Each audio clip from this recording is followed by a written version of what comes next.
Et tu as un profil très recherché à Ibiza?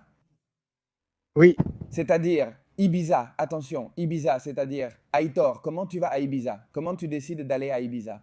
alors, ma période à Ibiza a plusieurs phases, parce que j'ai commencé comme videur, et pour l'entreprise pour laquelle je travaillais à l'époque, il restait un service assez important, qui était le Bora. Et c'est là que j'atterris à Ibiza pour pouvoir résoudre tous les problèmes qu'il y avait dans cette discothèque. Ces gens-là s'occupaient, en quelque sorte, de nettoyer les discothèques. Parce qu'à cette époque, en 2006, il y avait 800 bagarres d'eau par mois. C'était une folie ce qui se passait là-bas. Donc cette entreprise s'est chargée de nettoyer et j'ai connu l'île grâce à ce service et à ce qui s'est passé au Bora. C'est-à-dire, on t'engage pour nettoyer, je veux préciser, nettoyer, tu veux dire régler le DSM, c'est bien ça? Régler cette discothèque, tous les jours il y avait des bagarres, des coups de couteau, ils cassaient même les comptoirs, ils faisaient n'importe quoi et ils ne savaient pas comment gérer ça. Donc l'entreprise pour laquelle je travaillais était experte, disons-le comme ça, pour apporter une solution à ce genre de problème. Et le propriétaire du Bora a engagé cette entreprise. Et cette entreprise nous a emmenés, moi et un autre groupe, 8 personnes en tout, pour qu'en été, nous puissions stopper cela et freiner la situation d'une façon ou d'une autre. Pour que la discothèque retrouve un peu sa normalité et que les gens puissent s'amuser sans passer leur temps à voir des bagarres. Question, quels protocoles avez-vous mis en place pour régler ce chaos? Parce que très souvent, dans le domaine de la sécurité, il y a des gens qui pensent que les videurs abusent parfois un peu de leur pouvoir, ce qui arrive, mais je me mets aussi à leur place et je me dis que si tu n'es pas quelqu'un qui a du contrôle et de la maîtrise, dans cette salle, avec 500, 200, 1000 personnes ivres, ça peut vite dégénérer. Écoute, c'est ça. Il faut comprendre que le Bora n'était pas une salle. Le Bora, c'était comme un beach club sur la plage, et on pouvait y accéder par 50 500 endroits différents. Donc ce n'était pas facile parce qu'il fallait d'abord identifier les groupes, parce que c'était surtout des Anglais et des Allemands, et il fallait un peu les repérer. Pourquoi y avait-il des bagarres à cet endroit? Quel groupe était présent, s'il s'agissait de hooligans ou de gens normaux, ou d'enterrement de vie de garçons? Et parce que nous ne commencions pas la bagarre, nous, notre seul rôle était de les arrêter et d'éloigner les personnes qui venaient avec des intentions agressives, pour qu'elles ne provoquent pas une autre bagarre. Par exemple, c'est-à-dire protocole. Petit à petit, il y en a eu un qui s'est mis en place, mais d'abord, nous avons dû Mettre en place un contrôle d'accès. mettre en place un très bon contrôle d'accès pour observer. Pourquoi? Car maintenant, je te le dis, peut-être pas toi, mais ceux qui connaissent bien Ibiza et aiment l'île connaissent très bien le Bora et savent comment c'était. Et c'était une entrée, hein, c'était la plage. Donc comment peux-tu limiter l'accès des gens à une plage? C'était impossible. En plus, il y avait des bouteilles en verre, il y avait des tables, des chaises, des transats pour prendre le soleil. Il y avait plein d'objets dangereux qui étaient contre nous. Là-bas, tu as vraiment vu des choses incroyables.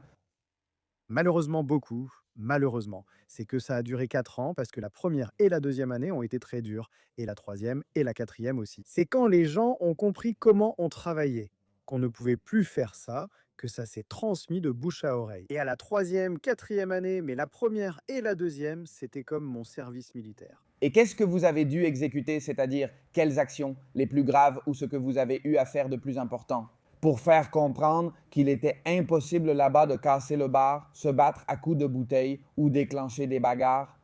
Voyons. C'est que, bien sûr, je sais un peu, mais j'aimerais que le public comprenne ce qu'est la violence. D'accord, tu es habitué? Oui, ce sont des choses que peu de gens comprendront. Il faut être sur place pour voir la violence et les abus qu'ils exercent. Alors, une fois que tu vois ce contexte, tu dois égaler les forces, parce que tu dois t'imposer. Des Anglais d'1,90 m et 115 kilos chacun, s'ils étaient 25, tu ne les arrêtes pas en parlant, évidemment, même pas en rêve. Et tu ne peux pas non plus te battre toute la journée. Parce qu'au final, la justice, bon, si elle est déjà des deux côtés, tu peux finir en prison. Exactement. Tu vois? Alors, avec le temps et surtout avec de très bons professionnels. Parce qu'en vérité, je n'avais pas n'importe quel compagnon, nous étions des gens assez professionnels, avec beaucoup d'expérience.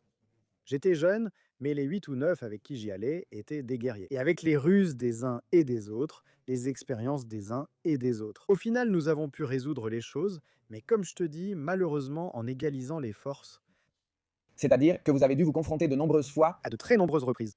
C'était une vraie bataille entre les portiers et eux jusqu'à ce qu'ils réalisent la force des portiers. Tu dis qu'il y avait peut-être 20 ou 30 bagarres par jour. et qu'une bagarre commençait à un coin, et pendant qu'il y en avait une, d'autres démarraient à un autre coin.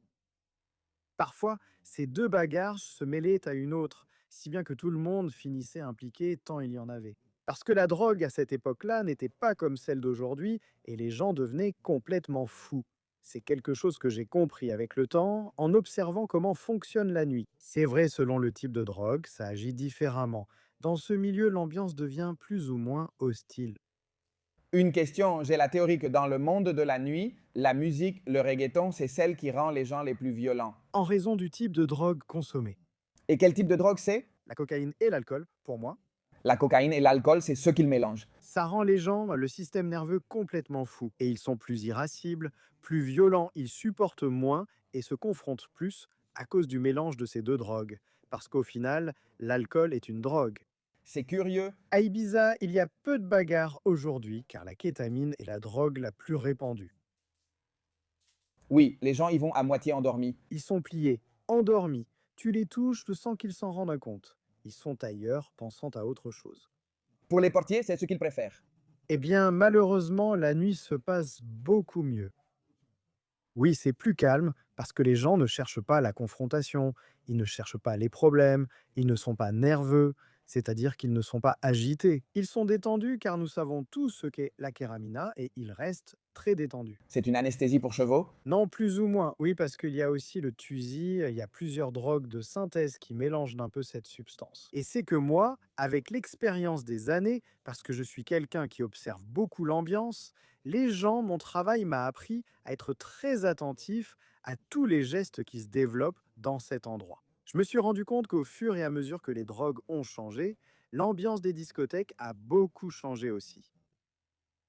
Et il est pratiquement impossible de distinguer Ibiza de la drogue. Ce sont deux choses qui vont vraiment de pair. Malheureusement, oui, malheureusement. La réputation qui entoure l'île, c'est qu'il y a les meilleures discothèques du monde, les meilleures fêtes du monde, les meilleurs disques jockeys du monde. Les garçons les plus beaux, les filles les plus belles, le style. Au final, tout cela fait que la drogue devient une grande partie de la nuit et du jour. Parce qu'au final, on connaît tous Ibiza et au final, ça leur échappe des mains. Et ils continuent ainsi 3 puis 10 jours. Parce qu'ils enchaînent avec l'after, les villas, tout ça. Il y a plein de choses qui se rejoignent et qui font que la nuit soit longue, éternelle et très excessive.